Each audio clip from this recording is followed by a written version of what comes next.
Alors, aujourd'hui, je vais vous raconter l'histoire du dindon. Vous allez voir où je veux en venir. Cette histoire ce matin m'a bouleversée. Et cela parle de l'évangile de Jean. Le Verbe s'est incarné sur terre et ils ne l'ont pas reçu, ils ne l'ont pas reconnu. La lumière s'est incarnée, la lumière. Dieu se cache dans sa création, il est dans la création. Et nous ne le voyons pas. Non, alors je reviens à mon histoire, le dindon. C'est une histoire des Hassidim. Pourquoi la lumière, la parole s'est incarnée pour appeler à l'homme son identité véritable. Il arriva dans un pays lointain que le fils du roi devint malade. Il se prit pour un dindon, se dépouilla de ses vêtements et se mit à picorer sous la table, refusant toute conversation et tout mets venant de la cuisine royale.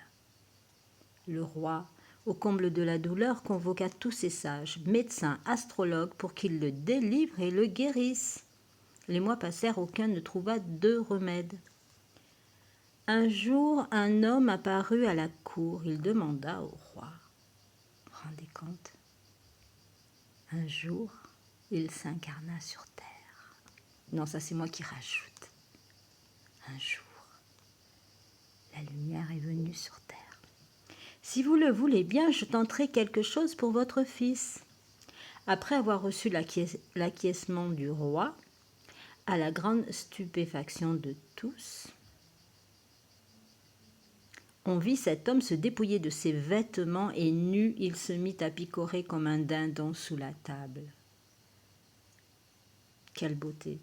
Le fils du roi surpris lui demanda « Que fais-tu là ?» Le fils du roi, c'est celui qui se prend pour un dindon. L'autre répondit « Ne vois-tu pas que je suis un dindon comme toi ?»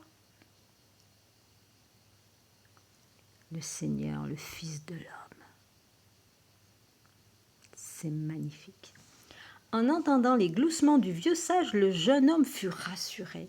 Ils se lièrent bientôt d'amitié. Un jour, le sage, devenu dindon, demanda un vêtement et le mit autour de sa taille. Le prince, en colère, lui dit « Quoi, tu vas t'habiller comme les hommes maintenant? Tu es devenu fou ?» L'autre lui répondit « Oh non, ne crois pas qu'il suffit de mettre un vêtement pour être comme eux. Ce n'est pas cela qui nous empêchera d'être les dindons que nous sommes. » Le prince remit alors ses vêtements et quelque chose changea dans son aspect. Un autre jour, le sage, qui était devenu dindon, demanda quelques mets de la cuisine royale. Le prince s'étonna. « Quoi, tu ne vas pas manger comme eux maintenant? Tu es fou ?» L'autre répondit, le sage répondit, « Ne crois pas que par le simple fait de manger comme des hommes, nous cessons d'être les dindons que nous sommes. » Et le prince de nouveau se trouva assis à la table royale. La rééducation du prince par l'exemple,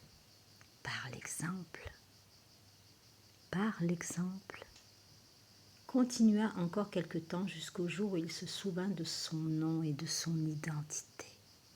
De nouveau, il fut le fils du roi.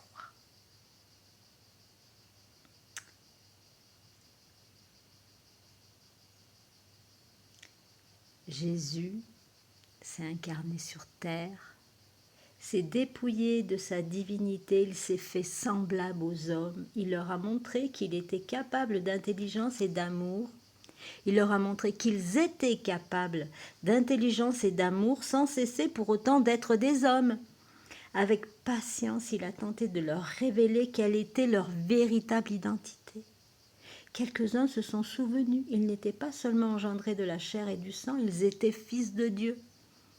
Ô homme, souviens-toi de ta dignité, disait-on aux chrétiens le jour de leur baptême.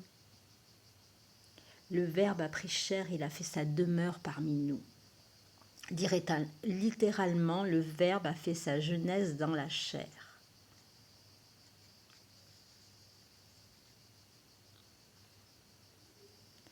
La chair dans le sens d'humanité, corps et âme.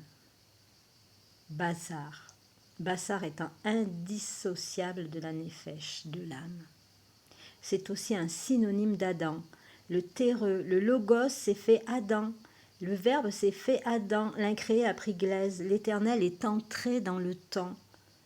Les théologiens nous rappelleront qu'il y a de la part du Verbe aucune modification, aucune transformation, aucun devenir. Il s'est façonné un corps, une terre, une humanité dans laquelle il pourra se relever, se révéler. Il a pris chair. Voilà.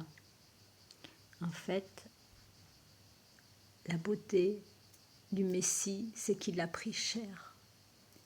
Vous vous rendez compte? Si vous entendez la langue des oiseaux, il a pris chair. Il s'est incarné sur terre. Il est devenu comme nous. Et il nous a enseigné dans la douceur. Il nous a donné un enseignement d'amour et de vérité. Je suis le chemin, la vie, la vérité. C'est le Messie. Car nous devons nous aimer les uns les autres comme Dieu nous aime. Et nous devons aimer Dieu en premier. Nous devons nous unifier, devenir unis, un. Nous sommes des dindons. Non, nous ne sommes pas des dindons. Nous nous prenons pour des dindons. Et il est venu nous révéler notre propre identité, cette lumière qu'il y a à l'intérieur de nous, car le royaume est à l'intérieur. Dieu s'est caché dans le cœur de l'homme.